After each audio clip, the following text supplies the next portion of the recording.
അപ്പോൾ ഇന്നലെ പറഞ്ഞതിൻ്റെ ബാക്കി തുടരുകയാണ്. തല തുടങ്ങി കാണുന്ന ഒരാളോട് തലവാചകം പറയാതെ കഴിയില്ലല്ലോ. ഇത് ചില പ്രത്യേക ആളുകൾക്കുള്ളതാണ്. ഇത് കണ്ടിട്ട് മുഷിപ്പാവരുത്.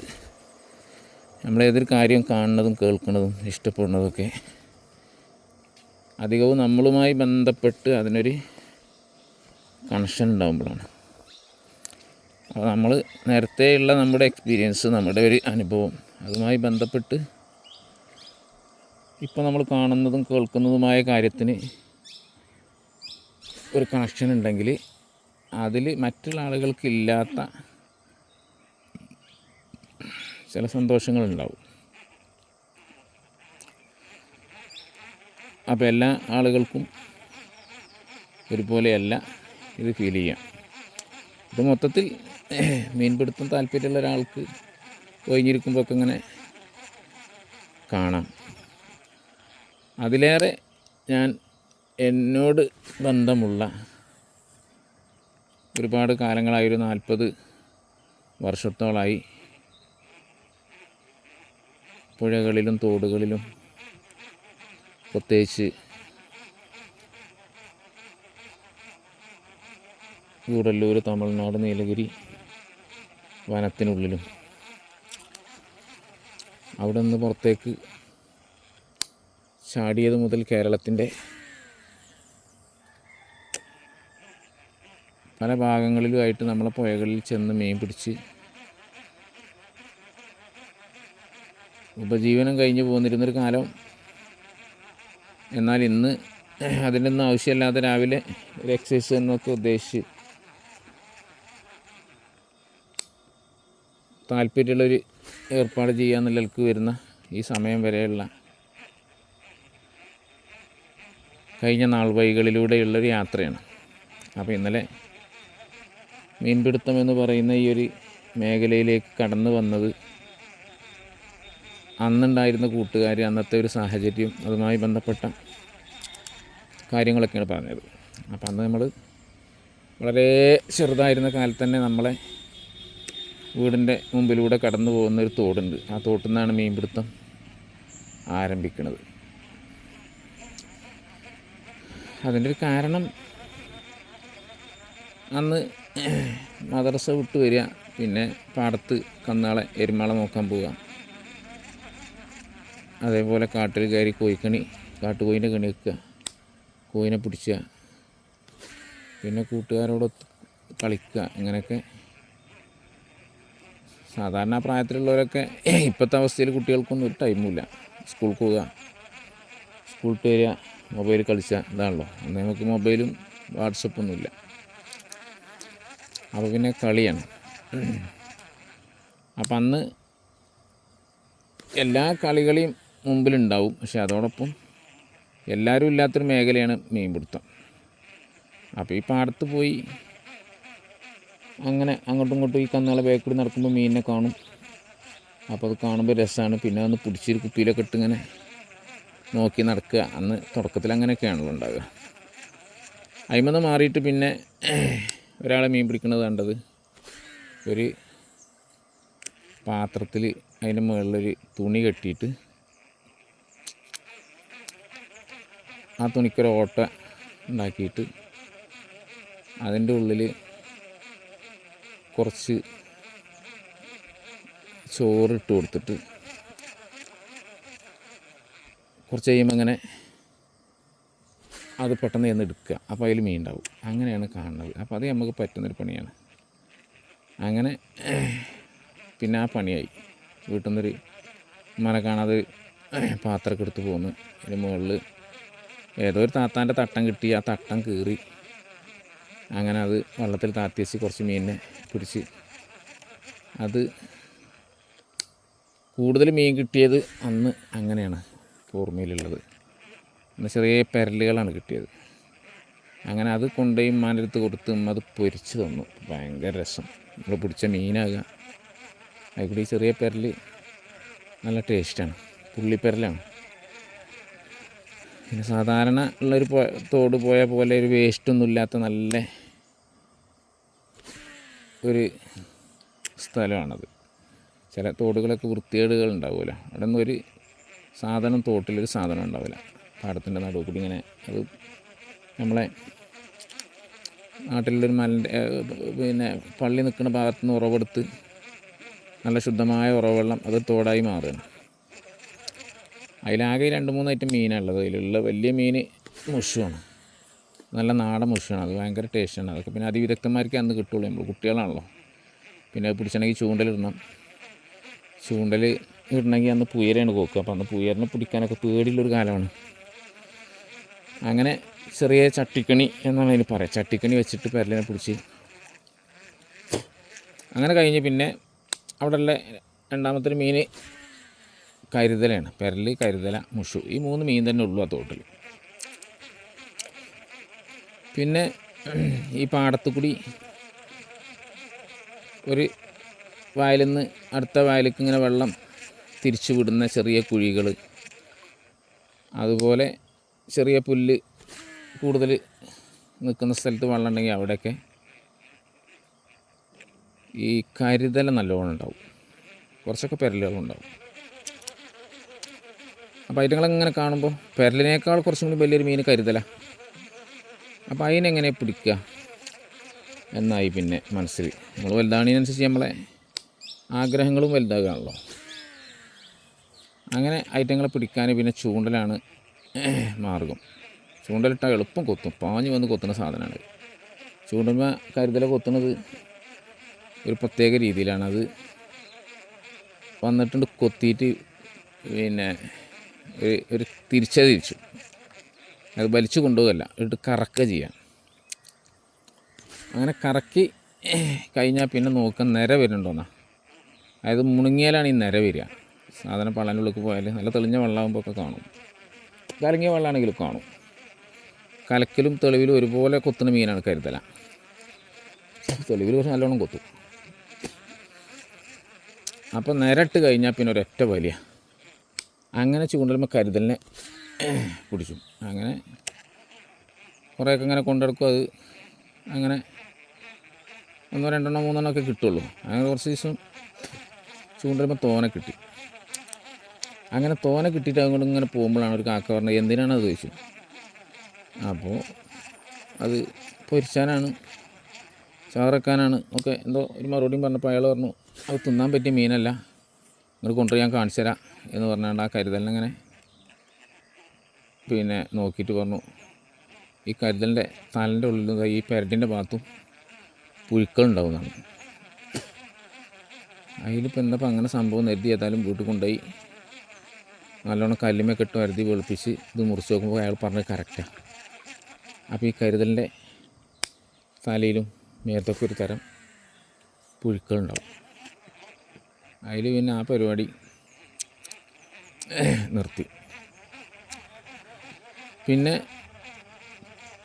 ഈ മഴക്കാലമൊക്കെ കഴിഞ്ഞ് കഴിഞ്ഞാൽ ചെറിയ തോടന്നെ വളരെ ചെറുതാണ്. ആ തോട്ടിക്ക് ഇങ്ങനെ പാടത്തിൻ്റെ അടിയിൽ കൂടെയൊക്കെ ഇറങ്ങി ചെല്ലണേ കുറച്ചൊക്കെ പുല്ല് മൂടി, നരിയങ്ങ പുല്ലാണ് അവിടെ അധികം ഉണ്ടാകുക. നരിയങ്ങ എന്നാണ് പറയുന്നത്.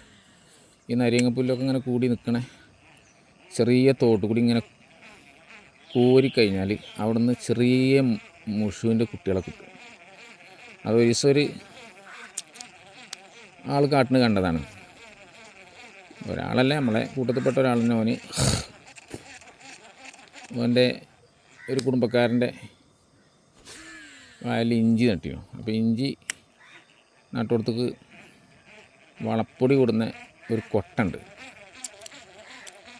ആ കൊട്ട എടുത്തിട്ട് ഇപ്പം കോരിയിട്ട് ആ കോരിയപ്പോൾ അതിൽ 3 ചുവപ്പ് കളറിലെ മൊയ്ക്കുട്ടികൾ. ചുവപ്പ് കളർ പറഞ്ഞാൽ വളരെ ചെറുതാണ്. പക്ഷേ എന്നാലും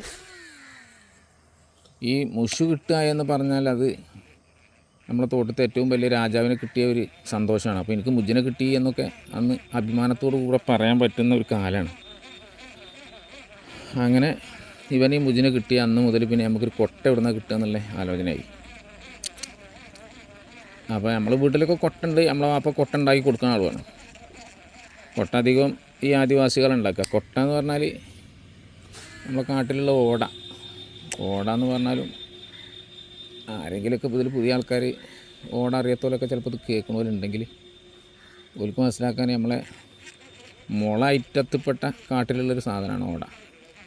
നമ്മളോട് ഈ അണ്ണന്മാരൊക്കെ ചിലപ്പം ഉയരത്ത് കടിച്ചവരുള്ള ചൂലൊക്കെ ഈ മുളമ കെട്ടി ഓടമ കെട്ടി പണ്ടൊക്കെ നമ്മളെ കടാൾ കൂടെ ഒക്കെ ഉണ്ടായിരുന്നത്. അപ്പോൾ അങ്ങനെ വല്ലാതെ കാണില്ല. അപ്പോൾ നമ്മൾ പ്ലാസ്റ്റിക്കിൻ്റെ ലോകത്തേക്ക് മാറിയല്ലോ. അപ്പോൾ വെയിറ്റ് ഉണ്ടാവില്ല, നല്ല നീളം കിട്ടും ചെയ്യും. അങ്ങനെ ഈ സാധനമാണത്, അത്യാവശ്യം ഉറപ്പുണ്ടാവും. അങ്ങനെ ഈ സാധനം തച്ച് പൊളിച്ചിട്ട് അതുകൊണ്ടും മുള കൊണ്ടും അങ്ങനെ കൊട്ടുണ്ടാക്കലുണ്ട്. അപ്പോൾ നല്ല ഉറപ്പിലുണ്ടാക്കുന്ന ഐറ്റം കൊട്ടുണ്ട്, ചെറുതും വലുതും പല ഐറ്റം ഉണ്ടാവും.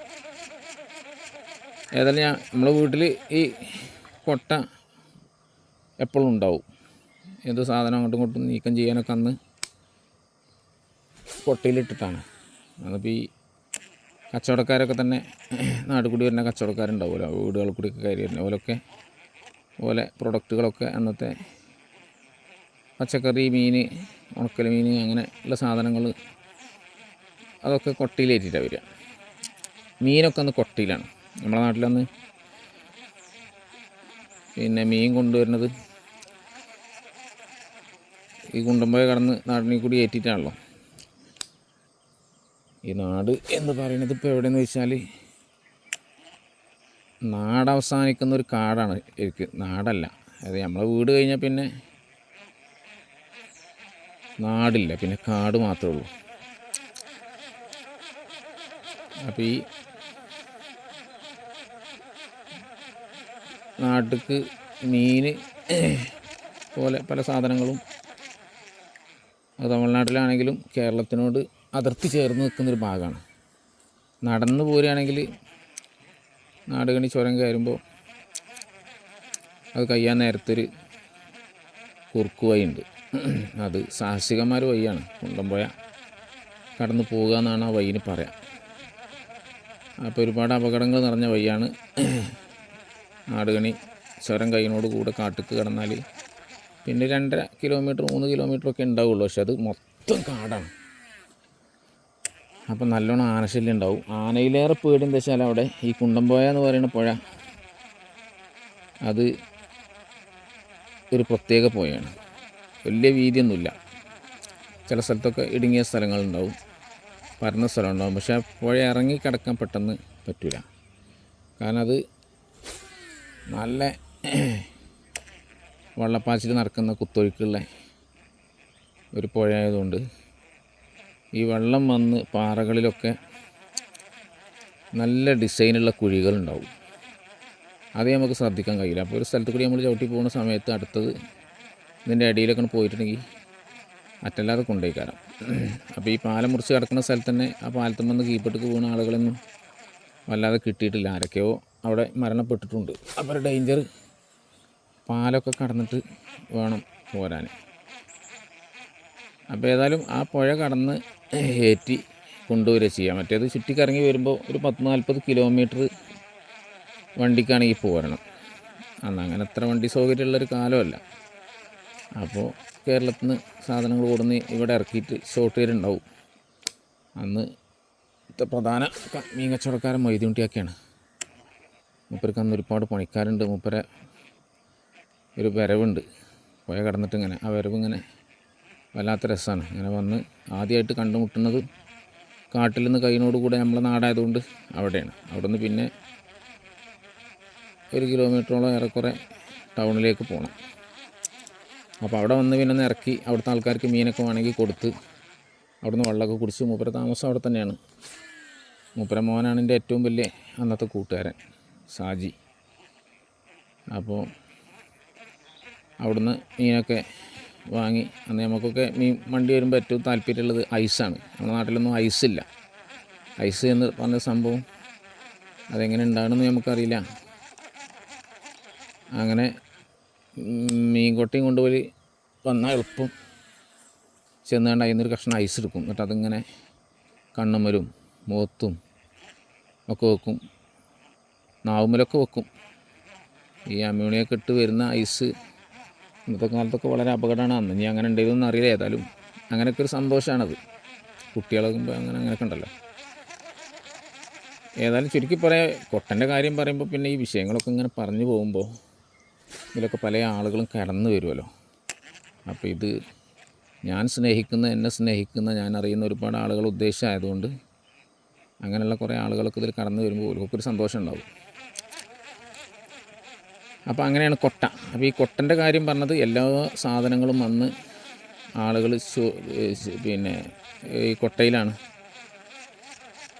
ഏറ്റിക്കൊണ്ടിറക്കുക. അപ്പോൾ നിരത്തി മീൻ്റെ കൊട്ടകൾ ഇങ്ങനെ കൊടുന്ന് തേയിലത്തോട്ടത്തിൻ്റെ അരുവിൽ റോട്ടിൽ അവിടെ വെക്കും, ഇറക്കി വെക്കും. എല്ലാവർക്കും ഒരു റെസ്റ്റ് എടുക്കാനും, കാരണം കാട്ടിൽ നിന്ന് കഴിഞ്ഞ് പോകുന്ന നാട്ടിൽ എത്തുമ്പോൾ സന്തോഷമുണ്ടല്ലോ. കാരണം ഇത് തലയിൽ ചുമടും വെച്ച് പോരുക എന്നൊക്കെ പറഞ്ഞാൽ ഭയങ്കര അപകടമാണ്. എൻ്റെ ഉമ്മാൻ്റെ ഉപ്പയൊക്കെ ആ സ്ഥലത്തു നിന്ന് അതിലെ നടന്നു പോകുന്ന സമയത്ത് ആന പിടിച്ച് കൊന്നതാണ്. അങ്ങനെ ഒരുപാട് ആൾക്കാർ അവിടെ ആന പിടിച്ച് കൊന്നിട്ടുണ്ട്. അപ്പോൾ അങ്ങനെയൊക്കെയുള്ള അപകടമുള്ള ആ സ്ഥലത്തു നിന്ന് കഴിഞ്ഞ് നാട്ടിൽ നിന്ന് വരുന്ന സന്തോഷം ഉണ്ടാവുമല്ലോ. അങ്ങനെ ഈ കൊട്ട നമുക്കിപ്പോൾ ഇവിടെ നിന്നാണ് ഒന്ന് മീൻ പിടിച്ചാൽ കിട്ടുക. പെരിയിലുള്ള കൊട്ടടുത്ത് പോയാൽ ഉറപ്പാപ്പാനൊക്കെ നടിയിട്ടു, അല്ലെങ്കിൽ തന്നെ ചൂണ്ടലിടാൻ പോയ അടിയാണ്. അന്ന് ഉപ്പാരൊക്കെ ഭയങ്കര പോക്കിരിമാരാണ്. അന്നത്തെ കാലത്ത് ഉപ്പാരൊക്കെ ഒന്ന് പേച്ചാൽ രണ്ടാമത്തേന് അടിയാണ്. അതൊരു വിഷയമില്ലാത്ത കാലമാണ്.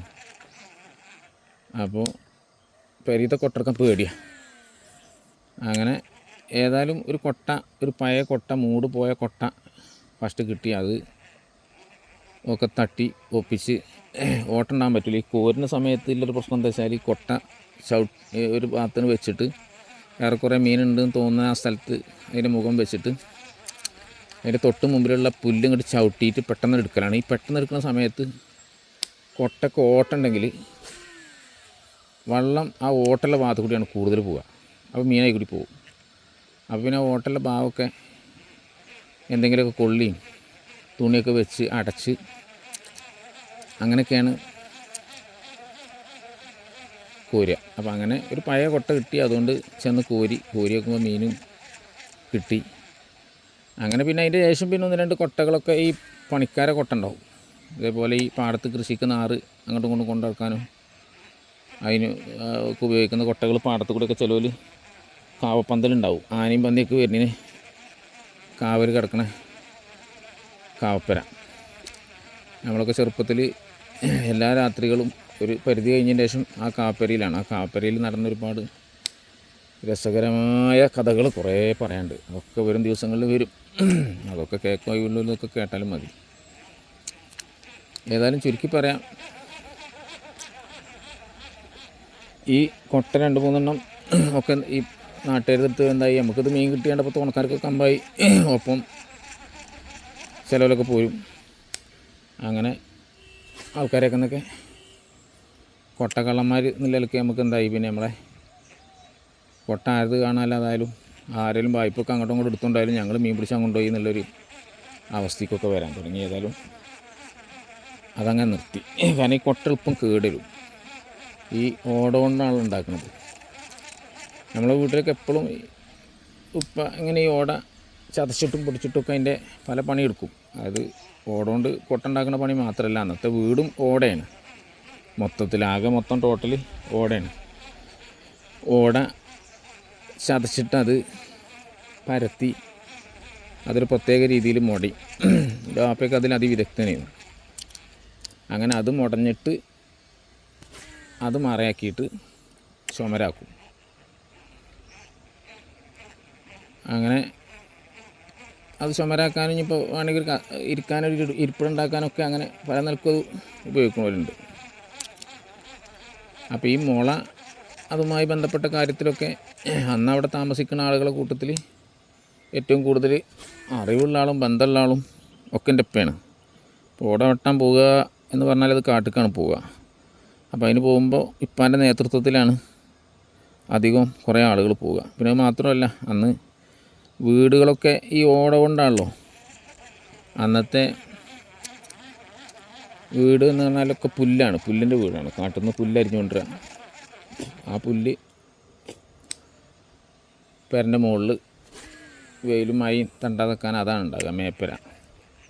ഓടും വാർപ്പൊന്നുമില്ല, അങ്ങനത്തെ ഒരൊറ്റ വീടുമില്ല. എല്ലാ വീടും 100% വീടും അന്ന് പുല്ലാണ്. അപ്പോൾ ഈ പുല്ല് കൊല്ലത്തിലൊരിക്കൽ ചിലപ്പോൾ 2 കൊല്ലം കൂടുമ്പോഴൊക്കെ അത് ഒന്ന് പൊളിച്ച് മേയും, ഒന്ന് പുതുക്കും. ചോർച്ചയൊക്കെ വന്നാൽ പെട്ടെന്ന്, ഇല്ലെങ്കിൽ ചിലതൊക്കെ അങ്ങനെ നീണ്ടു നിൽക്കും.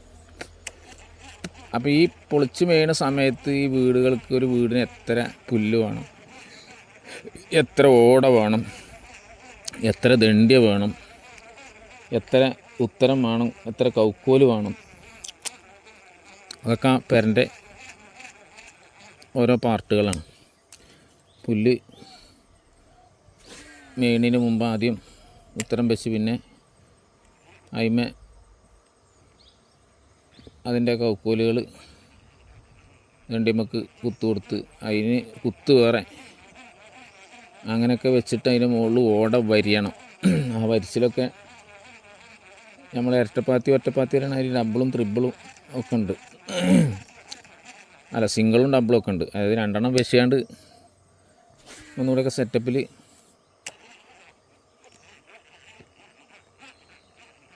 ആവും. ചിലവിൽ ഒന്നേ വെക്കുള്ളൂ. എന്നിട്ട് അതിൻ്റെ മുകളിലാണ് ഈ പുല്ല് മേയുക. ആ മേയാനൊരു കഴിവ് തന്നെ വേണം. കാരണം ഈ ഓടൊക്കെ വഴിക്ക് പോരുന്ന സാധനമാണ് പുല്ല് എന്ന് പറഞ്ഞാൽ. ഈ പുല്ലിങ്ങനെ അട്ടിക്കെട്ടിട്ട് ഒരു പ്രത്യേക രീതിയിൽ മേയുകയാണല്ലോ. അപ്പോൾ മേഞ്ഞ് കഴിഞ്ഞിട്ട് പിന്നെ ചോർച്ച ഉണ്ടാകാൻ പാടില്ല. അപ്പോൾ ആരെങ്കിലുമൊക്കെ അന്തം വിട്ട് മേഞ്ഞാൽ അതിൻ്റെ ആ ഒരു ഒഴുക്കും ഘടനയൊക്കെ ഉണ്ട്. ആ രീതിയിലല്ലാതെ അത് ചെയ്താൽ മഴ പെയ്താൽ വെള്ളം പുറത്തേക്ക് പോകില്ല, വെള്ളം ഔത്തന്നെ കയറാം. അപ്പം മേഞ്ഞവർക്ക് കയറാൻ കുറ്റം, ആരാത് മേഞ്ഞു എന്നാണ് ചോദിക്കുക. അപ്പോൾ അതുകൊണ്ട് തന്നെ ആ കാര്യത്തിലൊക്കെ നല്ല വിദഗ്ധനായിരുന്നു വാപ്പ. അപ്പോൾ ആ കാര്യം എന്ന് പറഞ്ഞാൽ അതുമായി ബന്ധപ്പെട്ട മൊത്തത്തിലുള്ളൊരു എൻജിനീയറാണ്. ഇന്നത്തെ ഒരു വലിയ എൻജിനീയറെ പണി ഒക്കെ പലത്താണ്. അപ്പോൾ പലരോട് ചോദിക്കും, ഒരു വീട് കാട്ടിക്കൊടുത്താൽ ആ വീടിന് എത്ര സാധനം വേണം എന്ന കാര്യമൊക്കെ കറക്റ്റായിട്ട് പറയും. അത് പറയുന്നതോട് കൂടെ അപ്പോൾ നമ്മൾ എറിഞ്ഞതിൻ്റെ ഇടയിൽ മീൻ വരുന്നുണ്ട് കേട്ടോ. നമ്മൾ ഇങ്ങനെ ഒരുപാട് സമയം എറിയുമ്പോഴാണ് ചില സ്ഥലത്ത് മീൻ കിട്ടുള്ളൂ. അപ്പോൾ പ്രത്യേകിച്ച് മഴ കഴിഞ്ഞ ഒരു സമയമായതുകൊണ്ട് മീനുകളൊന്നും ഒരു ഭാഗത്ത് ഒതുങ്ങിയിട്ടില്ല. ഒതുങ്ങിയില്ലെങ്കിലും മീൻ സാധ്യതയുള്ള സ്ഥലത്ത് നമ്മളിങ്ങനെ എറിഞ്ഞുകൊണ്ട് നിന്നാൽ പിന്നെ മീനുള്ള സ്ഥലത്ത് മീൻ എന്താക്കും, ചിലപ്പോൾ ഒന്നിങ്ങനെ ഇളകി കാട്ടിത്തരും. അപ്പം അങ്ങനെ അവിടെ ഒരു ഇളക്കം കണ്ടുക്കണം. ചിലപ്പോൾ ഇതോടുകൂടെ ഇതിമേൽ അടിച്ച് നമ്മളതിനെ കയറ്റാനുള്ള സാധ്യത ഉണ്ട്. ഇല്ല, ഇപ്പം മൂപ്പര് കണ്ടിട്ടില്ല. പ്രതീക്ഷിക്കാം. പ്രതീക്ഷയാണ് എല്ലാ കാര്യത്തിലും നമ്മൾ മുന്നോട്ട് കൊണ്ടുപോകുന്നത്. പ്രതീക്ഷ ഇല്ലാത്ത ആളുകൾക്ക് പിന്നെ ജീവിതമല്ല. ഏത് കാര്യത്തിലും പ്രതീക്ഷകൾ വേണം. സ്വപ്നങ്ങളും ആഗ്രഹങ്ങളും പ്രതീക്ഷകളും, അതിനനുസരിച്ച് നമ്മൾ മുന്നോട്ട് പോകുമ്പോൾ നമുക്ക് റിസൾട്ടുകൾ ഉണ്ടാവും. അപ്പോൾ പൊതുവെ മീൻ അടിക്കാത്തൊരു ടൈമാണ്. എന്നാലും നമുക്കൊരു പ്രതീക്ഷ ഉണ്ട്. മീനാണ്, മീനിന് എപ്പോഴും ഫുഡ് വേണ്ടി വരും. അതിന് പറ്റിയൊരു കോലത്തിൽ അതിൻ്റെ അടുത്തേക്ക് ചെന്നാലത് അതിമ പിടിച്ചു. അപ്പോൾ ഏതായാലും പറഞ്ഞു വന്നത്, ഈ കാര്യത്തിലൊക്കെ അതിവിദഗ്ധനായിരുന്നു എൻ്റെ ഉപ്പ. പിന്നെ ഉപ്പാൻ്റെ നല്ല കാലമൊക്കെ കഴിഞ്ഞ് തുടങ്ങിയപ്പോൾ തന്നെ ഇങ്ങനെ വീട് ഒക്കെ ഓട് ചെറിയ രീതിയിലൊക്കെ സീറ്റ് അതൊക്കെ വരാൻ തുടങ്ങി. അപ്പോൾ ഈ ഓടൻ്റെ കാര്യം പറഞ്ഞപ്പോൾ ഒന്ന് അങ്ങോട്ടും ഇങ്ങോട്ടൊക്കെ ഒന്ന് കയറി പറഞ്ഞതാണ്. അപ്പോൾ ഉപ്പാക്ക് ഈ കാര്യത്തിലൊക്കെ ഒരു വലിയ കാഴ്ചപ്പാടും ബന്ധമൊക്കെ ഉണ്ടാകാനുള്ളൊരു കാരണം എന്താ വെച്ചാൽ, ഒന്ന് നമ്മളെ വീട് ഞാൻ പറഞ്ഞല്ലോ, അത് നാട് അവസാനിക്കുന്നിടത്താണ് നമ്മളെ നാട്. അതിലും അപ്പുറം നമ്മളെ വീട് ആ നാടും അവസാനിക്കുന്ന ഒരു കാടിനോട് ചേർന്നിട്ടാണ്. നമ്മൾ തൊട്ട് അപ്പുറം പിന്നെ കാടാണ്, പിന്നെ നാടില്ല. അവിടെ കുറച്ച് താമസക്കാരുണ്ട്. അത് നാടുമായിട്ട് വലിയ ബന്ധമില്ലാത്ത കാട്ടിലെ മനുഷ്യന്മാരാണ്. ഒരു പ്രത്യേക രീതിയിലുള്ള സംസാരം, അവരുടെ സംസാരമൊന്നും പെട്ടെന്ന് ആർക്കും തിരിയില്ല. ഓലക്ക് ഓലതായ രീതിയിലുള്ള ഭാഷ, ഓല വേഷം. സ്ത്രീകളൊന്നും അങ്ങനെ നമ്മളെ സ്ത്രീകളെ പോലെയല്ല. ഒരു ചെറിയൊരു മുണ്ടിങ്ങനെ അങ്ങോട്ടും ഇങ്ങോട്ടും പണച്ചാണ്ട് അങ്ങനെയൊക്കെയാണ് ഉണ്ടാകുക. അവരുടെ വീടുകൾ വളരെ ചെറിയ വീടുകളാണ്. വീടെന്ന് പറയാൻ പറ്റില്ല, പുൽക്കൂടുകൾ. അങ്ങനെയുള്ള ചെറിയ ചെറിയ ചെറിയ ചെറിയ വീടുകളാണ് നമ്മളെ തൊട്ടടുത്തുള്ളത്. നമ്മളതിരി ഭൂമിൻ്റെ അതിരി കഴിഞ്ഞാൽ പിന്നെ അവിടെ ഉള്ളത് ഇവരാണ്. കുറുമര് എന്ന് പറയാം അവരെ പറ്റി, കാട്ടുകുറുമര്. ഓരോ ടീമിന് ഓരോ പേരുണ്ടാവുമല്ലോ, നായക്കന്മാർ അങ്ങനെയൊക്കെ. അപ്പോൾ അവരെ നമ്മുടെ നാട്ടിൽ കുറുമ്പരി എന്നാണ് അവരെക്കുറിച്ച് പറയൽ. അപ്പോൾ ഈ ആളുകളിൽപ്പെട്ട ആളുകളൊക്കെ ആയിട്ട് ഉപ്പാക്ക് സ്വാഭാവികമായും അയൽവാസികളാണല്ലോ, മറ്റുള്ളവർക്കുള്ളതിനേക്കാളൊക്കെ ബന്ധം പരിചയം. ഓല് പിന്നെ എല്ലാവരായിട്ടും അങ്ങനെ ബന്ധപ്പെടാനൊന്നും വരില്ല. അപൂർവം ആ കൂട്ടത്തിൽ ചില ആളുകളൊക്കെ നാട്ടിൽ കൂടി ഇറങ്ങി ഇപ്പോൾ ഈ കാട്ടത്തെ വിഭവങ്ങളൊക്കെ ശേഖരിച്ച് കൊടുന്നു കൊടുക്കുന്ന ആൾക്കാരൊക്കെ ഉണ്ട്. പ്രത്യേകിച്ച് സ്ത്രീകളിൽപ്പെട്ട ചില പ്രായമായ അമ്മമാരൊക്കെ ഈ ചൂലൊക്കെ ഉണ്ടാക്കും. അവിടെ നമ്മളെ ഒരു പ്രത്യേക ചൂലുണ്ട്, പിന്നെ അടിച്ചു വാരാനൊക്കെ ഒരുപാട് കാലം ഈടുക്കണ ചൂല്. അത് ഈ മറ്റേ അബുജായിലും പട്ട എന്നതിന് പറയാം. അബുജായിലും പട്ട എന്ന് പറഞ്ഞാൽ നമ്മളെ ശരിക്കും ഈത്തപ്പനൻ്റെ ഒറിജിനൽ ഈത്തപ്പന എങ്ങനെയാണോ അതുപോലെ തന്നെ, പക്ഷെ അത് വളരാതെ നിലത്തിങ്ങനെ പടർന്ന് നിൽക്കുന്നൊരു സാധനം അങ്ങനെ അതുതന്നെയാണ് അതിൻ്റെ അവസ്ഥ. അതിൻ്റെ പട്ട, അതിൻ്റെ പിന്നെ പട്ട കൊണ്ട് പായ ഉണ്ടാക്കണവരുണ്ട്, ചൂലുണ്ടാക്കണവരുണ്ട്. കാരണം നല്ല ഉറപ്പാണ് സാധനം. അന്ന് അതിൻ്റെ പട്ട കൊണ്ട് ഏറ്റവും നല്ല പിന്നെ പായ ഉണ്ടാക്കിയത് നമ്മളെ സത്യേട്ടൻ്റെ പെണ്ണുങ്ങൾ. മുപ്പത്തേര് പേരിപ്പോൾ കിട്ടണില്ല. മുപ്പത്തേര് ഏറ്റവും നല്ല പായ ഉണ്ടാക്കിയത്. അതിങ്ങനെ ഡബിളും തിബിളൊക്കെ ആക്കിയിട്ട് നമ്മൾ ഈ അച്ചിപ്പായി എന്ന് പറയുന്ന ഒരു പായ് ഉണ്ടായിരുന്നല്ലോ, അച്ചിപ്പായി. ആ പായ് ആണ് തോന്നുന്നുണ്ടത്, അത് കറക്റ്റ് ഓർമ്മയില്ല. ഏതായാലും നമ്മളെ അവിടെയൊക്കെ ആ പായ് അന്നത്തെ കാലത്ത് അവിടെ ഇവിടെയൊക്കെ ഉണ്ട്. അത് ചില ആൾക്കാരൊക്കെ ഉണ്ടാക്കിയിരുന്നു, കൂടുതലുണ്ടാക്കിയിരുന്നത് അവരായിരുന്നു. നല്ല ഭംഗിയിലുണ്ടാക്കിയിരുന്നു. ഒരു പ്രത്യേക കൈവയുന്നു ഇതിലുണ്ടായിരുന്നത്. എൻ്റെ അറിവിലുള്ള ഒരു കേസാണ് ഞാൻ പറഞ്ഞത്. അപ്പോൾ ഈ സാധനം ഇവർ കാട്ടിൽ നിന്ന് വെട്ടി ഉണക്കി അത് ചൂലുണ്ടാക്കണമെങ്കിൽ ഒരു പ്രത്യേക മൂപ്പുണ്ട്. അതിന് കായൊക്കെ വന്ന്, അതിൻ്റെ കായ് എന്നൊക്കെ പറഞ്ഞാൽ ഈത്തപ്പനൻ്റെ കൊല എങ്ങനെയാണോ വരിക അതേപോലെ തന്നെയാണ് അതിൻ്റെ കായ് ഉണ്ടാകുക. അത് തിന്നുമ്പോൾ അതേ ടേസ്റ്റ് തന്നെ ഉണ്ടാകുക. ഈത്തപ്പഴത്തിൻ്റെ ഉള്ളിലുള്ള അതേ കുരു തന്നെയാണ് അതിൻ്റെ കുരു. അപ്പോൾ അങ്ങനെ മുളച്ച് വരുമ്പോൾ ചെറിയ പച്ച കളറിലാവും. പിന്നെ അത് മഞ്ഞ കളർ. ഇപ്പോൾ നമ്മളെ അങ്ങാടിയിലൊക്കെ കാരക്ക വാങ്ങാൻ കിട്ടുമല്ലോ, അതേ പച്ചക്കാരക്ക, അതിൻ്റെ അതേ കളറാണ്. പോത്ത് വരുമ്പോൾ കറുത്ത കളർ. നല്ല പോത്ത് നിൽക്കുന്ന സമയത്ത് തിന്നാൻ നല്ല രസമാണ്. ആ സമയത്തപ്പോൾ അബുജായിലും കൈ പറിച്ചാനെന്ന് പറഞ്ഞുകൊണ്ട് തന്നെ ഞങ്ങളൊക്കെ കുന്നും കൂടി പോകും. നല്ല വെയിലുള്ള പിന്നെ ഉയർന്ന കുന്നും പുറത്തു കൂടി മേട്ടുമ്മ കൂടി കല്ലിൻ്റെ അടിയിൽ കൂടിയൊക്കെ അങ്ങനെയൊക്കെ ഉള്ള സ്ഥലത്ത് കൂടി അത് ഉണ്ടാവും, നല്ലോണം ഉണ്ടാവും. അത് കായ് തിന്ന പിന്നെ ആ സാധനം തന്നെ അടി പുഴക്കിയെടുത്ത് അതിൻ്റെ കല്ല അത് കുത്തി തുറന്നാൽ അത് രസമാണ്. അതിൻ്റെ ഉള്ളിലത്തെ ആ കാമ്പുണ്ടല്ലോ, അത് ഭയങ്കര ടേസ്റ്റാണ് സാധനം. നല്ല മധുരമാണ്, നല്ല ടേസ്റ്റുള്ള സാധനമാണ്. അപ്പോൾ നല്ല മൂർച്ചല്ലേ കൈക്കോട്ടും കത്തിയും കമ്പിയൊക്കെ എടുത്ത് പോയാൽ അതൊക്കെ കുത്തി തുറന്ന് തിന്നാം. അത് അത്യാവശ്യം നല്ല കൈബലമുള്ളവർക്കൊക്കെ നടക്കുകയുള്ളൂ, എല്ലാവർക്കും നടക്കില്ല, കുട്ടികൾക്കൊന്നും നടക്കില്ല. അപ്പോൾ ഞങ്ങളെ ചെറുപ്പത്തിലൊക്കെ അങ്ങനെ ചിലരൊക്കെ ചെയ്യുന്നത് കണ്ടീനു. പിന്നെ നമ്മളും അത് ഒരു മീൻ അവിടെ മറിഞ്ഞു, അടിച്ചില്ല. മീൻ അവിടെ ഉണ്ട്. അപ്പോൾ ഇങ്ങനെ അതിലിതിൽ അങ്ങോട്ടും ഇങ്ങോട്ടും പാസ് ചെയ്യണം. അതുകൊണ്ട് അവിടെ ഇപ്പോൾ ഇത്രയും നേരം ഇവിടെ നിൽക്കുന്നത്. അപ്പോൾ കഥകൾ ഇങ്ങനെ കേൾക്കുന്നവർക്ക് കേൾക്കാം, മീൻ അതിനിടയിൽ കിട്ടണമെങ്കിൽ കാണും ചെയ്യാത്രേ ഉള്ളൂ. അപ്പോൾ അങ്ങനെ അബുജാഹിലും കായിൻ്റെ കാര്യം അങ്ങനെയാണ്. ഈ അബുജാഹിലും കായ് എന്ന് പേര് അതിന് വരാനുണ്ടായ കാരണം, അബുജാഹിൽ എന്ന് പറഞ്ഞാൽ ചരിത്രത്തിൽ ഒരാളുള്ളത് ഇപ്പോൾ പണ്ട് മക്കയിൽ റസൂലുള്ളാഹിൻ്റെ കാലത്ത് റസൂലുള്ളാഹിൻ്റെ എതിരാളിയായി വന്ന ഒരു വ്യക്തി ഉണ്ടായിരുന്നല്ലോ, അബുൽ ഹക്കം എന്നാണ് അയാളുടെ പേര്. അയാൾക്ക് പിന്നെ അബുജാഹിൽ എന്ന് പേര് വന്നതാണ്. അപ്പോൾ അന്ന് ചരിത്രപിമ്പലം പ്രമാണമൊന്നും എവിടെയും കണ്ടിട്ടില്ല. പറയൽ അബുജാഹിൽ പ്രവാചകൻ്റെ ഈത്തപ്പഴം കട്ടെടുത്ത്, അതെല്ലാം കുഴിച്ചിട്ടത് കട്ടെടുത്ത് പറിച്ചു കൊണ്ടുപോയി കുഴിച്ചിട്ടു. അങ്ങനെ കുഴിച്ചിട്ടപ്പോൾ അവൻ്റെ ഈത്തപ്പന വളർന്നത് ഇങ്ങനെയാണ്. പൂർണ്ണ ഈത്തപ്പഴത്തിൻ്റെ രൂപമില്ലാതെ ഭാഗികമായി അതിൻ്റെ ആ രൂപം മുളച്ച് വന്ന് അതിലിങ്ങനെ അത് വലുതാകാതെ മുളക്കാതൊക്കെ ഉണ്ടായി എന്നൊക്കെ ആരോ പറയണത് കേട്ടിരുന്നു. അത് എത്രത്തോളം ചരിത്ര ബിംബലുണ്ടെന്നൊന്നും അറിയില്ല. ഏതായാലും ആ സാധനത്തിന് പേര് അങ്ങനെയാണ്, അബുജാഹിലും പട്ട എന്നാ പറയാം. അപ്പോൾ ഈ സാധനം കൊണ്ടൊക്കെ എന്താവും ഇവർ നാട്ടിലേക്ക് ഇറങ്ങും. അതേമാതിരി പിന്നെ നമ്മളെ കൂടെ ഇപ്പോൾ നമ്മൾ ഈ പാടത്ത് പിന്നെ എരുമള നോക്കാനും മീൻ പിടിച്ചാനൊക്കെ പോകുമ്പോൾ കുറുമര കുട്ടികളുണ്ടാവും. കുറച്ച് പെണ്ണുങ്ങളും കുട്ടികളൊക്കെ ആയിട്ട് ഇങ്ങനെ പാടത്ത് കൂടി വരുമല്ലോ. ആകെ നാട്ടിൽ ഇറങ്ങുക പാടത്തേക്കാണ്. ഈ പാടത്തേക്ക് ഇറങ്ങുന്നത് എന്തെന്ന് വെച്ചാൽ ഓൾക്ക് ഏറ്റവും ഇഷ്ടമുള്ള 2-3 സാധനങ്ങളുണ്ട് പാടത്ത്. ഒന്ന് ഞണ്ടാണ്.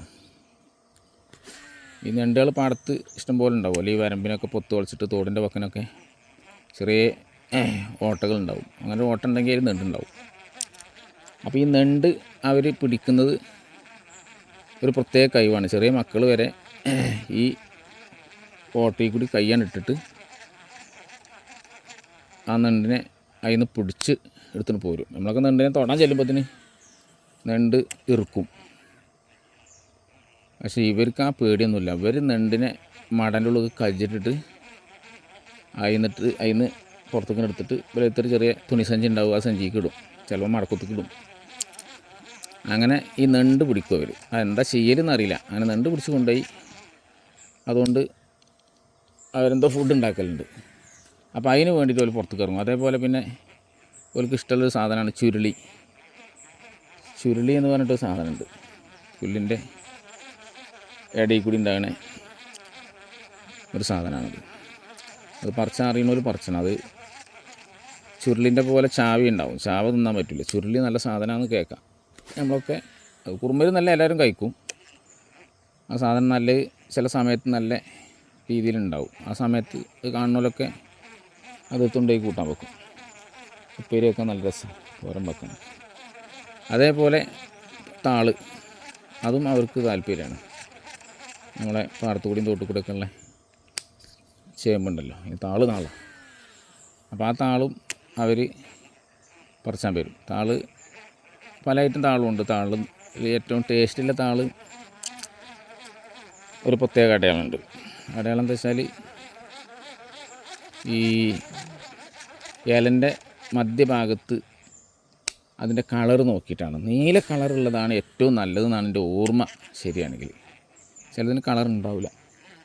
അപ്പോൾ ഈ നീല കളറ് മധ്യഭാഗത്ത് ആ തണ്ടിങ്ങനെ വന്ന് അവസാനിക്കണേ ആ ഇലൻ്റെ ഏറ്റവും സെൻറ്റർ ഭാഗം ഉണ്ടല്ലോ, ആ സെൻറ്റർ ഭാഗത്ത് ഒരു കുത്ത്, നീല കളർ കുത്തുണ്ടാവും.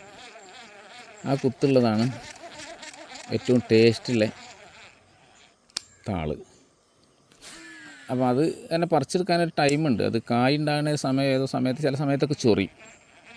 അപ്പോൾ ചൊറി, അതേപോലെ ഫുള്ള് വെള്ളത്തിലുണ്ടാകുന്ന താള്, അതും ചൊറിയും തോന്നുന്നുണ്ട്. ഒരു ഹാഫ് കരയിലിങ്ങനെ നിൽക്കണ താളിൻ്റെ പ്രത്യേക ഭാഗമാണ്. അതിൻ്റെ നല്ല മൂപ്പാകാത്ത, അത് ഏറ്റവും ഇളം എടുക്കുകയാണെങ്കിൽ അത്രയും നല്ലതാണ്. അതാണ് കൂട്ടാൻ വെക്കുക. അപ്പോൾ ഈ കാര്യങ്ങൾക്കൊക്കെ അവരെന്താക്കും, ഇടയ്ക്കൊക്കെ നാട്ടും പുറത്തേക്ക് ഇറങ്ങും. അല്ലാതെ സ്ഥിരമായിട്ട് നാട്ടിൽ ഇറങ്ങില്ല. പക്ഷെ അങ്ങനെയൊക്കെ ആണെങ്കിൽ ഇവരുടെ കൂട്ടത്തിൽ ഈ കാട് കയറി പോകുന്ന ആൾക്കാർക്ക് കാടിനെക്കുറിച്ച് അവർക്ക് അറിയാലോ. കാട്ടിലൂടെ എല്ലാ ഊടുവഴികളും, അതേപോലെ കാട്ടിൽ നിന്ന് ശേഖരിക്കുന്ന വസ്തുക്കളൊക്കെ ഏത് ഭാഗത്താണുള്ളത് എന്നും അങ്ങനെയൊക്കെയുള്ള കാര്യങ്ങളൊക്കെ. അപ്പോൾ അവരോട് നല്ല കണക്ഷൻ ചെയ്യുന്നു ഉപ്പാക്ക്. അപ്പോൾ അതുകൊണ്ട് തന്നെ ആ കാര്യത്തിൽ കൂടുതൽ അറിവുണ്ടായി എന്നാണ് ഞാൻ പറഞ്ഞത്. അപ്പോൾ ഈ വീട് നിർമ്മിക്കുന്ന ആളുകൾ എൻ്റെ വീടിന് എത്ര ഓട വേണം, എത്ര പുല്ല് വേണം എന്നൊക്കെ ഉപ്പാനോട് ചോദിക്കുക. ഞാൻ അങ്ങനെ ചെറുപ്പത്തിൽ കേട്ടിരുന്നത്. എത്ര എന്ന് ചോദിച്ചാൽ എത്ര കെട്ട് എന്നൊക്കെ ചോദിക്കുക. എത്ര കെട്ട് പുല്ല് വേണം. ഈ കെട്ട് പുല്ല് പറഞ്ഞാൽ ഓടയും പുല്ലൊക്കെ ആളുകൾ കാട്ടിൽ പോയി തലമ ഏറ്റിപ്പോരാണല്ലോ. അപ്പോൾ ഒരു കെട്ട് പുല്ല് ഒരാൾ കൊണ്ടുവരുക എന്നുള്ളതല്ല. ഇപ്പോൾ എല്ലാവരും ഒരേപോലെ ഏറ്റില്ല, അതിന് കണക്കുണ്ട്. അപ്പോൾ ഒരു കന്ന് പുല്ല് പറഞ്ഞാൽ ഇപ്പോൾ ഒരു 4-5 പൊടി അരിഞ്ഞ് കൂട്ടിയിട്ട് കെട്ടും. പുല്ല് പറഞ്ഞാൽ ഈ തരിപ്പപ്പുല്ല്, ചങ്ങണപ്പുല്ല്, അങ്ങനെ പല ഐറ്റം പുല്ലുണ്ട്.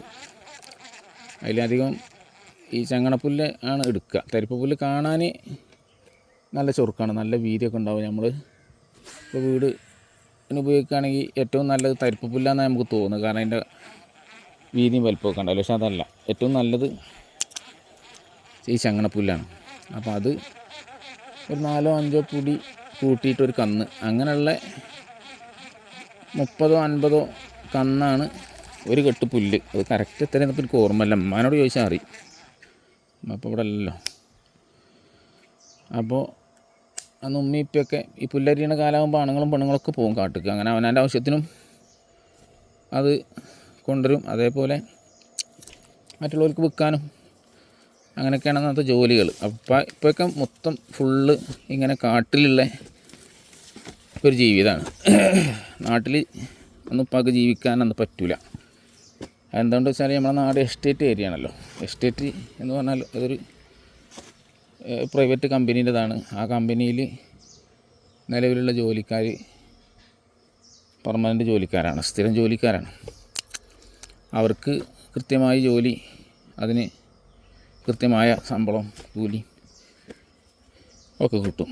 പിന്നെ ചില പ്രത്യേക സീസണിലൊക്കെ സ്ഥിരം പണിക്കാർക്ക് എടുത്താൽ തീരാത്തത്ര പണിയൊക്കെ ഉണ്ടാകുമ്പോൾ എപ്പോഴെങ്കിലുമൊക്കെ എസ്റ്റേറ്റിൽ ജോലി കിട്ടുന്ന കൂട്ടത്തിലാണ് നമ്മളൊക്കെ. ലോക്കലേരെന്ന് പറയാം. പണിക്ക് ചെല്ലുമ്പോൾ തന്നെ അവരെപ്പറ്റി ലോക്കലേരെന്നാണ് പറയാം, സ്ഥിരം പണിക്കാരല്ലാത്തവരെ പറ്റി. അപ്പോൾ നമ്മളൊക്കെ ലോക്കൽ കുടുംബമാണ്. അപ്പം പിന്നെ ലോക്കലാണെങ്കിലും എസ്റ്റേറ്റിൻ്റെ പണിക്ക് പോകില്ല, ഉമ്മയൊക്കെ ചിലപ്പോൾ പോകും. അപ്പോൾ ഉപ്പാൻ്റെ ഉപജീവനം കാട്ടിൽ തന്നെയാണ്. അങ്ങനെ ഈ വീടുമായി ബന്ധപ്പെട്ട സാധനങ്ങളൊക്കെ കൊടുക്കുക, പറഞ്ഞു കൊടുക്കുക, അവരൊപ്പം പോവുക, അങ്ങനെ ഒക്കെയാണ്. കൂട്ടത്തിൽ ഇടയ്ക്ക് ഉപ്പാക്ക് ജോലി കിട്ടും. എന്തെന്ന് വെച്ചാൽ ഈ ഫാക്ടറിയിൽ, തേയില ഫാക്ടറി ഉണ്ടല്ലോ, ഫുള്ള് തേയിലയാണ്. അപ്പോൾ ഈ ഫാക്ടറിയിൽ തേയില നിർമ്മിക്കുന്നത്, അത് മെഷീന് ലോണാണ് അത് പൊടിക്കണതും അരക്കണതുമൊക്കെ. അത് പിന്നെ അവസാനം ഉണക്കുന്നത് തീ കൊണ്ടാണ് ഉണക്കുക. അപ്പോഴാണ് അതിൻ്റെ കറക്റ്റ് ഉണക്കം കിട്ടുക. ബ്രിട്ടീഷുകാർ ആണ് അന്നത്തെ ഉടമസ്ഥർ. മേത്ത കൊത്ത വാലെന്നൊക്കെ പറഞ്ഞിട്ട് വെള്ളക്കാരാണ്, ഒറിജിനൽ വെള്ളക്കാർ, സായിപ്പന്മാരാണ് അന്ന് അതിൻ്റെ ഉടമസ്ഥന്മാർ. പലപ്പോഴേലൊക്കെ ഇങ്ങനെ വരും, തുറന്ന വണ്ടിയിൽ ഒരു തൊപ്പി ട്രൗസറൊക്കെ ഇട്ടിട്ടൊരു പ്രത്യേക മനുഷ്യന്മാർ, വെളുത്ത മനുഷ്യന്മാർ. നമ്മളവിടെയൊക്കെ പറഞ്ഞാൽ ഈ ഒക്കെ ഈ ചുക്കി ചുളിഞ്ഞ മനുഷ്യന്മാരല്ലേ, ഒക്കെ ഈ കാട്ടുകൂടി എസ്റ്റേറ്റ് കൂടിയൊക്കെ നടന്ന് ജോലി ചെയ്യണേ. അപ്പോൾ ആ കൂട്ടത്തിൽ വരുമ്പോൾ എടുത്ത് കാണിക്കും ഓലെ ആകാര സൗന്ദര്യം, ഓരോ നിറം, അതൊക്കെ. ഏതായാലും അവരാണതിൻ്റെ ഉടമസ്ഥന്മാർ. അങ്ങനെ ആണ് എസ്റ്റേറ്റിൻ്റെ അവസ്ഥ. അപ്പോൾ അവിടെ ഈ നല്ല തേയില ഇപ്പോൾ അങ്ങനെ തീയിലുണക്കുന്ന ഫാക്ടറികളൊക്കെ വളരെ അപൂർവമായിട്ടൊക്കെ ഉണ്ടാവും. അപ്പോൾ കറണ്ടിന് ഹീറ്ററിലൊക്കെ ആയിരിക്കും. അതിപ്പോൾ നമ്മൾ വീട്ടിലും അന്നൊന്നും നമ്മൾ വീട്ടിൽ ചായപ്പൊടി അധികം വാങ്ങില്ല. അന്നൊക്കെ തേയില പറിച്ച് കൊടുത്തിട്ട് ഉരലിലിട്ട് ഇടിച്ചിട്ട് അത് പീഞ്ഞ് കളഞ്ഞ് അത് ഉണക്കാനൊരു തകരുണ്ട്. ചായപ്പൊടി ഉണക്കാൻ എല്ലാ വീട്ടിലും അന്ന് തകരുണ്ടാവും. അപ്പോൾ ആ തകരത്തിലിട്ടിട്ട് അത് ഉണക്കി അത് ഉപയോഗിക്കലാണ്. അപ്പോൾ നല്ല അന്ന് വെല്ലാണ്, അധികം വെല്ലച്ചായ. അന്നത്തെ ആ ചായൻ്റെ ആ ടേസ്റ്റ് അറിയുന്നതുകൊണ്ട് ഇപ്പോൾ പലപ്പോഴും നമുക്ക് ആ ചായൻ്റെ ടേസ്റ്റ് കിട്ടില്ല. കാരണം ഇപ്പോൾ ആ രീതിയിൽ ഉള്ള ചായപ്പൊടി അല്ല. ഓക്കെ, അധികം ചായപ്പൊടി കെമിക്കലുകൾ കൂട്ടി, കളറ് കൂട്ടി, അങ്ങനെയൊക്കെയാണ് ഇപ്പോഴത്തെ. പിന്നെ അതിൽ കുറച്ച് ടോപ്പ് നല്ല ഭാഗമൊക്കെ എടുത്ത് വേറെ ആക്കി അത് ഗ്രീൻ ടീ ആയിട്ടും ചുരുട്ടിയതും ഉണക്കിയതും ഉരുണ്ടതൊക്കെ ആയിട്ട് പല കോലാക്കി തിരിച്ച്, പിന്നെ ഒക്കെപ്പാടെ അവശേഷിക്കുന്നത് ബാക്കി. പണ്ട് കാലത്തൊക്കെ നമ്മളെ ഫാക്ടറിൻ്റെ ചുറ്റോറം ചെന്നാൽ അവിടെ ഒരു പുകക്കോയിലുണ്ടാവും, അതിൻ്റെ തൊട്ടിപ്പുറത്തുണ്ടാവും നമ്മൾ കണ്ട ഒറിജിനൽ ചായപ്പൊടി തോന്നും, മല പോലെ കൂട്ടിയിട്ടുണ്ടാവും. അതെന്താ വെച്ചാൽ ഈ ചായപ്പൊടി ഉണ്ടാക്കുന്നത് നമ്മൾ ഈ തേയില പറിച്ച് കൊണ്ടുപോയിട്ട് അത് ഫാക്ടറിയിൽ കൊണ്ടുപോയി ഒരു ഭാഗത്തിട്ടിട്ട് അത് ഒന്ന് വാടോളം അവിടെ ഇടും. അതിൻ്റെ വെള്ളമൊക്കെ വറ്റിപ്പോവുക, എന്താ അതിൻ്റെ ഉദ്ദേശം എന്നറിയില്ല. എന്നിട്ട് അവിടെ ഒരു പ്രത്യേക ഫാൻ ഇട്ടിട്ട് അതിൻ്റെ കാറ്റ് കൊള്ളിച്ച് അതിൻ്റെ നീരൊക്കെ ഏറെക്കുറെ വാടിയിട്ട് പിന്നെയാണത് മെഷീനുകളിലേക്ക് പോവുക. ആ മെഷീൻ എന്നൊക്കെ പറഞ്ഞാൽ ഒരു വലിയ ഫാക്ടറി, വലിയൊരു ലോകം.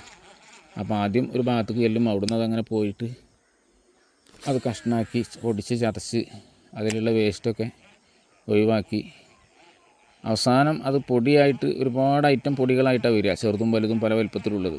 അതിൻ്റെ ഇടയ്ക്ക് അതിൽ നിന്ന് ഒരുപാട് വേസ്റ്റുകൾ കളയലുണ്ട്. ഇപ്പോൾ ഒന്നും കളയലില്ല എന്നുള്ളതാണ് തോന്നുന്നത്. ആ വേസ്റ്റാണ് ഇപ്പോൾ ഈ മല പോലെ കടക്കലുണ്ട് എന്ന് പറഞ്ഞത്. അപ്പോൾ നമ്മൾ വീട്ടിലൊക്കെ ഉപയോഗിക്കുമ്പോൾ നമുക്കറിയാം ഈ സാധനം ഉരലിലിട്ട് ഇടിച്ചിട്ട് പിന്നെ അത് പീഞ്ഞ് അതിൻ്റെ ചാറൊക്കെ കളയും. എന്നിട്ടാണ് നമ്മളത് ശരിക്കും ഉപയോഗിക്കുന്നത്. അല്ലെങ്കിൽ കഴിച്ചും ചായപ്പൊടി കഴിച്ചിട്ടുണ്ട് അറിയും. അപ്പോൾ ചിലയിടത്തൊക്കെ ചെല്ലുമ്പോൾ ചായ കുടിച്ചുമ്പോൾ കയ്പ്പേക്കാറ്. അപ്പോൾ എന്താ ഇത് ഇവർ പീഞ്ഞ് കളയാതെ ഉണക്കിയിട്ട് അത് കറക്റ്റ് ആവാത്തതുകൊണ്ടാണ്. അപ്പോൾ ഞാൻ പറഞ്ഞത് ഈ ചായപ്പൊടി നല്ല രീതിയിൽ അതിൻ്റെ ഉപയോഗം, അതിൻ്റെ ക്വാളിറ്റി ഒക്കെ കിട്ടണമെങ്കിൽ ശരിക്കും തീയിൽ ഉണക്കണം. അപ്പോൾ അതെങ്ങനെ വെച്ചാൽ അതിൻ്റെ അടുപ്പുണ്ട്, ഹലാക്കിൻ്റെ അടുപ്പാണ്. അതിൻ്റെ പരിസരത്ത് കൂടി അടുക്കാൻ കഴിയില്ല. അതിക്കിങ്ങനെ ഒന്നായിട്ട് അട്ടിക്കണക്കിന്, അട്ടി എന്നാണ് പറയുക, അട്ടിക്കണക്കിന് വിറക് അതിങ്ങനെ ഫാക്ടറിൻ്റെ മുറ്റത്ത് അന്ന് കാളവണ്ടിയിലാണത് കൊണ്ടുവരുന്നത്. അതിങ്ങനെ കൊണ്ടുവന്ന് ഫാക്ടറിയിൽ കൊടുന്ന് അടുക്കി കൊടുത്തു കഴിഞ്ഞാൽ ആ അടുക്കിയതിൻ്റെ അളവെടുക്കും. ഒരട്ടി, 1.5 അട്ടി, 2 അട്ടി എന്നൊക്കെ പറഞ്ഞാൽ അങ്ങനെ അതിന് കണക്കാക്കിയ പൈസ കൊടുക്കും. അപ്പോൾ അന്ന് വിറക് വെട്ടുന്ന കാര്യത്തിൽ എൻ്റെ ഉപ്പ അതിവിദഗ്ധനാണ്. അപ്പോൾ അന്ന് ഞാനൊക്കെ ചെറുപ്പമാണെങ്കിൽ ചിലപ്പോൾ പോവും. അപ്പോൾ ഒരു മരമൊക്കെ ഇങ്ങനെ നോക്കിയിട്ട് ഇമത്ര അട്ടി വിറക് കിട്ടും എന്നൊക്കെ അഭിപ്രായം പറയും. അപ്പോൾ വിറക് എല്ലാ മരത്തുമ്പലുണ്ടെങ്കിലും ഈ കാളവണ്ടി വരുന്ന റോഡിനോട് അടുത്ത സ്ഥലത്ത് പരമാവധി നോക്കും. കാരണം ഈ വിറക് ഏറ്റി വണ്ടി കൊണ്ടുപോയി കയറ്റി കൊടുത്ത് ഫാക്ടറി കൊണ്ടുപോയി അട്ടിയിട്ട് കൊടുത്താലേ നമുക്ക് പൈസ കിട്ടുള്ളൂ. അപ്പോൾ ഒരു വണ്ടി വിറകൊക്കെ ഫാക്ടറിക്ക് എത്തണമെങ്കിൽ നല്ല അധ്വാനമാണ്. അപ്പോൾ അങ്ങനെ അന്ന് ഫാക്ടറിക്ക് വിറകുണ്ടാക്കിയ ആളുകളെ കൂട്ടത്തിൽ 1ാം സ്ഥാനത്തുള്ള ആളാണ് ഉപ്പയൊക്കെ. അങ്ങനെയാണ് എപ്പോഴെങ്കിലുമൊക്കെ ഉപ്പാക്കൊരു അവിടുത്തെ എസ്റ്റേറ്റുമായി ബന്ധപ്പെട്ടൊരു ജോലി ഒക്കെ കിട്ടുക. അല്ലാതെ സ്ഥിരം ജോലിയൊന്നും കിട്ടില്ല. അപ്പോൾ അങ്ങനെ ഈ എസ്റ്റേറ്റിലുള്ള ആളുകൾക്കിടയിൽ ലോക്കലായി ജീവിക്കുന്നതുകൊണ്ട് വേറെ നിർവാഹമൊന്നുമില്ലല്ലോ. അങ്ങനെയാണ് ഈ കാടുമായിട്ട് കൂടുതൽ ഉപ്പാക്ക് ബന്ധമുണ്ടാകാൻ കാരണം. അപ്പോൾ ചുരുക്കി പറയാം, ഈ ഓട ഉപയോഗിച്ചുണ്ടാക്കിയ കൊട്ടകൾ അത് വീട്ടിൽ തന്നെ ഉപ്പം മുടഞ്ഞുണ്ടാക്കിയതും മറ്റൊരു ഉണ്ടാക്കിയത് കൊടുന്ന് മറ്റുള്ളവർക്ക് കൊടുക്കാൻ വേണ്ടി കൊടുന്ന ചോക്ക ഉണ്ടാവും. അങ്ങനെ ആ കൊട്ട അവിടുന്ന് പെരയിൽ നിന്ന് എടുത്ത് കൊണ്ടുപോകാൻ പറ്റില്ല. കൊട്ട നമുക്ക് ഇല്ലായിട്ടല്ല. അപ്പോൾ നമ്മൾ മീൻപിടുത്തത്തിൻ്റെ 1-2 ചെറുപ്പകാലത്തെ അനുഭവങ്ങളാണിപ്പോൾ പറഞ്ഞത്. ഇനി അടുത്തത് നമുക്ക്